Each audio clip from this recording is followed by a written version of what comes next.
So we thought we'd go straight into the heart of it all. You've just seen them light up the stage in that incredible opening number, and in just a few days they'll be stepping into two of musical theatre's most iconic roles right here at the London Coliseum. So please give a very warm welcome to the stars of Kinky Boots, Johannes Radebe of Fabulous Lola, and Matt Cardle, who plays Charlie Price. Good luck.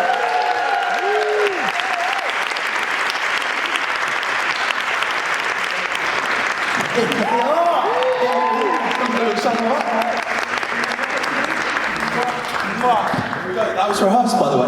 That was rehearsed. Oh, fantastic. How are you doing, Johannes? All good? I'm finished after that. I can imagine.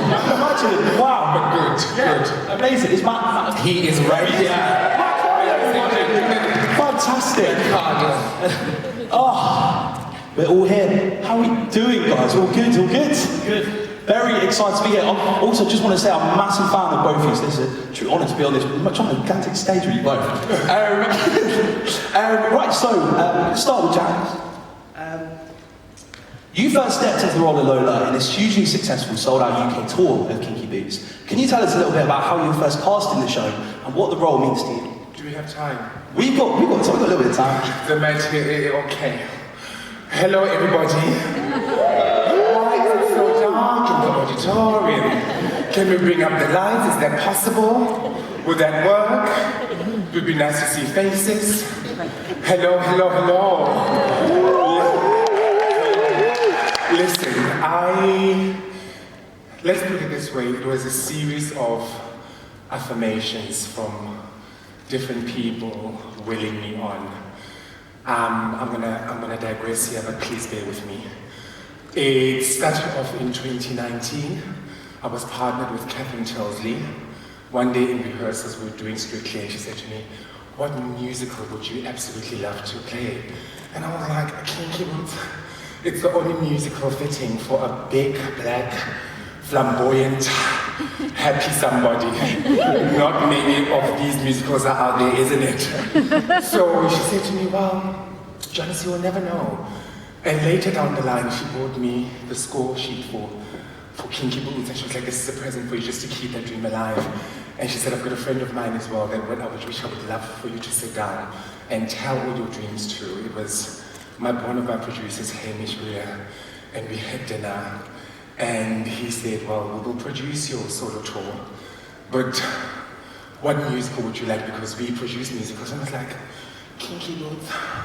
In my bag I had the score, I pulled it out, it was like, weird, I know, weird.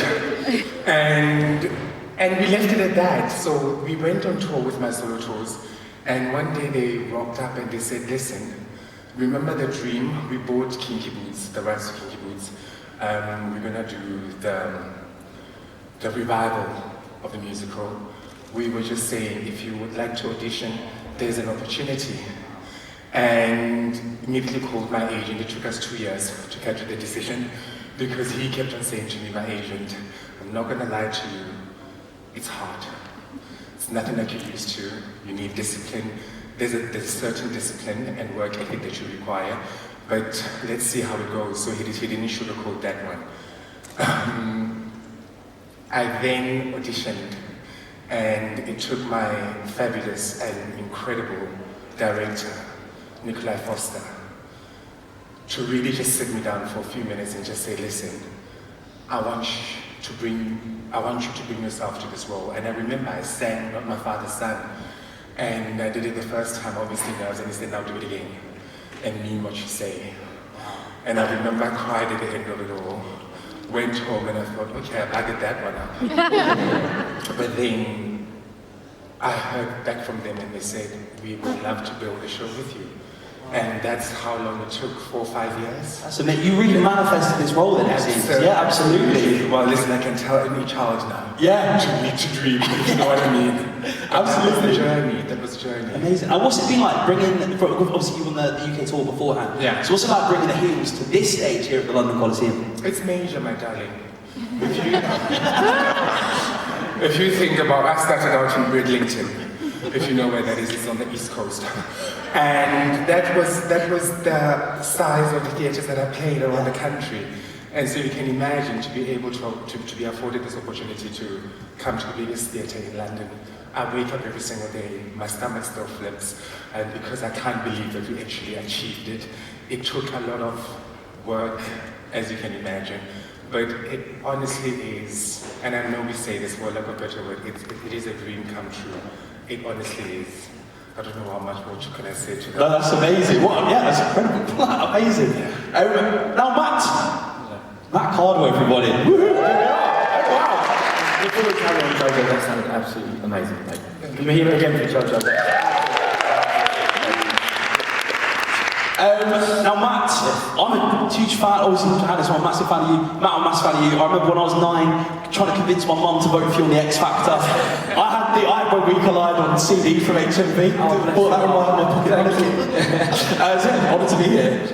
Matt, Charlie Price is such a brilliant character with an incredible journey throughout the show and some incredible songs along the way. Yeah. What's it been like for you stepping into Charlie's shoes, and what do you love most about playing him? It's been very daunting. I remember seeing the show again years ago when it was on at the Adelphi with Killian. I was in Memphis at the time, and Killian left to do Kinky Boots, and I got a chance to see it. And it's one of those shows that I absolutely fell in love with it the way I did with Memphis when I first went into that. But then I saw Kinky Boots, and it absolutely blew my mind, and as did Killian. And it was always on my radar as something that I would love to do. And I just never thought the opportunity would come around. So when it did, again, like Jojo says, I mean, it's just it really is a dream come true. It was very daunting because I'd seen the show before and I'd seen what has been done with it as far as Charlie goes, and very big shoes to fill.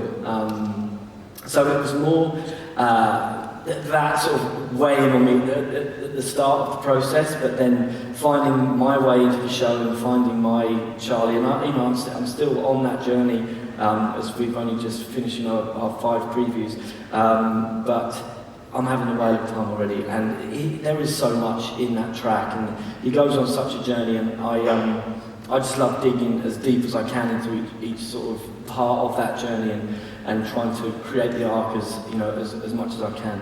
Yeah. Amazing. Now, Johannes, Lola is such an incredible role in musical theatre. What has been the biggest joy in bringing your own version of Lola to the stage? The fact that I didn't have to adapt an accent. Thank you, Nicola, for that. It was very easy to then just really connect with Lola in that regard, because I think we have lived very similar lives. She hides behind drag, I hide behind spandex and sequins.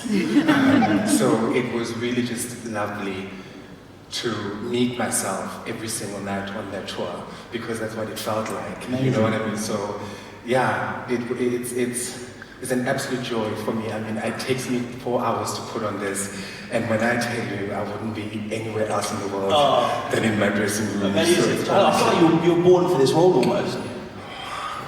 I'll take that. Now, Matt, we need to talk about the heels.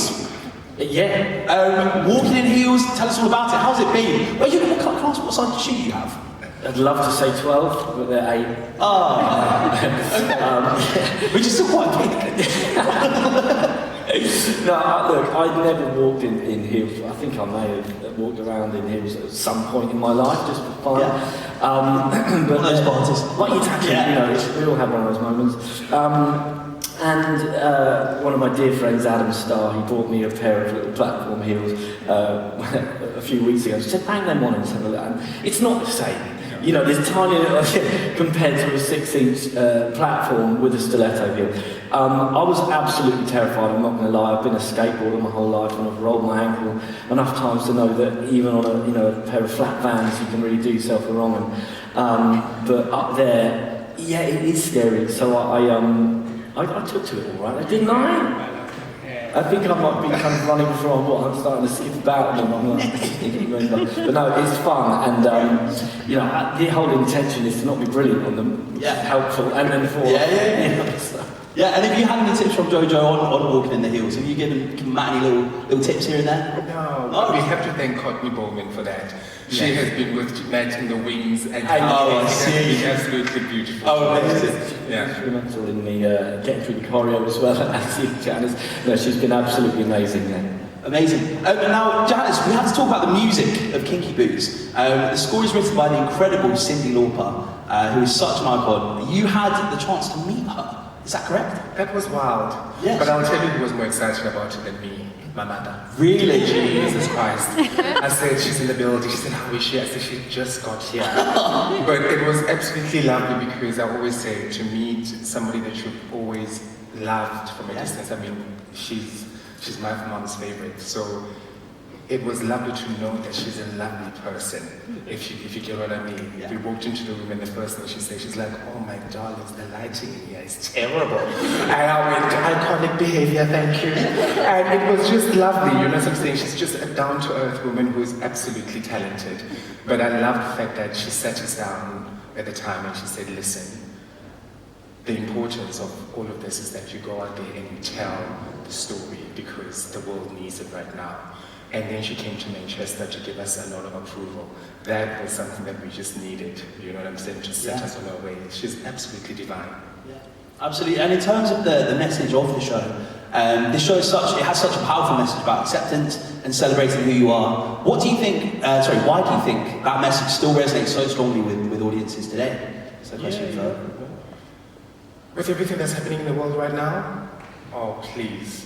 The biggest thing for me last year touring the show was always seeing the audience reaction.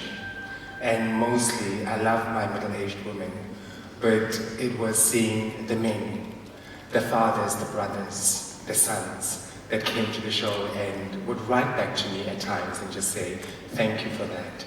And I just thought to myself, here we are with what we do on stage, shifting culture, changing lives. And I couldn't think of something much more wonderful. I mean, there's a lot of musicals out there, but I do believe that Kinky Boots has got heart, and it does change people's hearts. 100%. Yeah, I came to the previews, and I'd actually never seen the film before, so it was my first time hearing the story, and they were a bit rough. I looked at it coming down. I got very emotional. But no, it was incredible. Just yeah, and I think everyone, when they were leaving the theatre, it was that feeling of, ooh, like, that was something, but special, really special. And a final question, what can audiences expect from this brand new production? For that You probably know a bit more than me. Yeah. Listen, darling, listen. Number one, we are at the London Coliseum. Yeah. I think that should be proved to everybody that we have done our bit, so they must follow through. Listen, we've worked really, really hard. It is, like I said, it is a beautiful show. And it is enjoyed by all ages. Come in, see what we're about. Lovely Nikolai Foster once again was able to bring the story forward. And what I mean about that, Kinky Boots is done is displayed with lots of glitter and glamour, but the truth of the matter is, he's stripped down, the Americanisms, and he's brought the story back to where it belongs, which is Northampton. Do you know what I mean? So it feels quite real. I'm just saying, it's got an appeal that's going to blow people's minds. Yeah, absolutely. Absolutely. Now, do we have any time for questions from the audience? We do, fantastic. We've got time for a Q&A section from the audience. If anyone has any questions, I believe there's a roaming mic going around somewhere. Which one's over there? Yeah? Fantastic. Can you hear me? We can hear you. Fabulous. Hi, I'm Penny from Theatre and Tonic. I've got a question mainly for Janice. Every time I watch you dance, see how you are with your partners and see you interviewed, it just fills me with joy. And I always say you should be available on the NHS. Can I ask you, what is it, apart from dancing, that absolutely gives you joy? What a great pint of Johannes, please, when you're feeling unwell. Listen, that is to make sure that my family is okay. I think that is my biggest and greatest inspiration for every day, to see mum taken care of.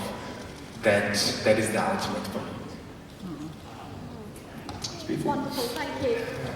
Amazing. Do I have another question?